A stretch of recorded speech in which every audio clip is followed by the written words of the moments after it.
Today we're going to be talking about the mindset amateur golfers should have playing a new golf course. Today we're here at the 15th hole at Hacienda Golf Club. This is a perfect example of a short par 4. It's only 360 yards from the white tees. It doesn't look difficult, but it can get tricky. We've got a bunker on the left side, about 210 yards out. To the right, it's very open, but about 260 yards out, it bottlenecks, and you can't see where the ball ends up from the tee box. I see a lot of amateur golfers, because it's a par 4 and they can see the green, they just automatically pull out driver. But if you're playing a golf course for the first time and you don't know what's out there, you should always try to use your rangefinder or ask a member what's the yardage to the widest part of the fairway. And the widest part of the fairway in this situation is between about 200 and 230 yards. So it's one of those situations, if you don't know what's ahead and you can't see, you should hit to an area where you can see. The interesting thing is, even members who play this golf club regularly don't take their own advice, and they'll hit driver and try to hit it right through that bottleneck, and sometimes they end up left in the rough where there's a big side slope, or down the hill on the right side. They'll kind of run through the fairway and they go, ah, yeah.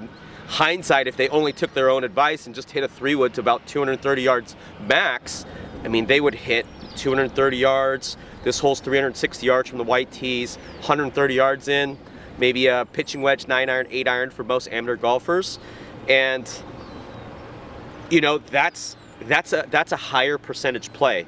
So from the tee box, really trusting your eyes and saying, what's the biggest part? What's the widest part? What can our brain absorb and feel good about target-wise? That is a big key. The unknown is a scary thing.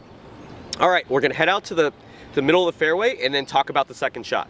Okay, right here we're about 210 yards from the tee, about 150 yards to the middle of the green. You can kind of see how this is the widest part of the fairway. And as we walk closer, we're gonna go up about 20 yards here, and you'll get to see how it starts to narrow up ever so slightly. We're about at the 230 yard mark here. It's a little bit narrower, not much, but another few yards ahead of us, it really bottlenecks, and you still can't see what it looks like down there. So having that play in mind all the time, hit to what you can see, because it's easier. It's like driving in the fog. If you can't see ahead of you, slow down. That's a very important message. It's the uncertainty that helps us. It's the uncertainty that changes our swing and gets us tight. When we know we can see the fairway and we're comfortable, that's when we swing our best. Okay, so now we're gonna talk about the second shot. This is another very, very important situation. We've got a front pin here, 130 yards, and by the 15th hole, you will get a general idea about the size of the greens. Our greens here at Hacienda aren't really big. It's an older traditional golf course, beautiful design, but there's so many holes out here from the first hole, and the first 14 holes, if you hit exactly the center of the green, you're not gonna have that long of a putt. It's just hard to hit the center of the green. But we've got a front pin situation here. It's 130 yards to the middle of the green. To the pin, if I used a rangefinder, it would be about 120. And you've got to kind of erase that 120 yard number out of your head, because you can see that there's a bunker left, a bunker right, a pretty small landing area in the front, and really hit to the center of the green, the 130 yard shot, and stick to it at all costs. Over time, it'll pay dividends. These are little things where our ego gets in the way of saying, okay, it's 120 yards, I've got to hit the pitching wedge, and it's like, no, you can hit a 9-iron, 130, have a 30-foot putt every time.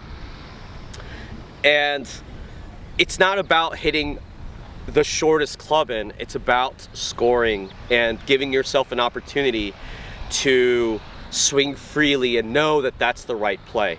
So, kind of recapping how I go through the process of playing a golf course that I haven't played or a hole I haven't played. Hit to what you can see. You know, don't hit over areas where you can't, because the uncertainty will get in the way. Even on the second shot, hit to the widest part of the green, and usually it's the center. It's going to tremendously help you lower your score. Thanks for watching. We'll see you in the next video.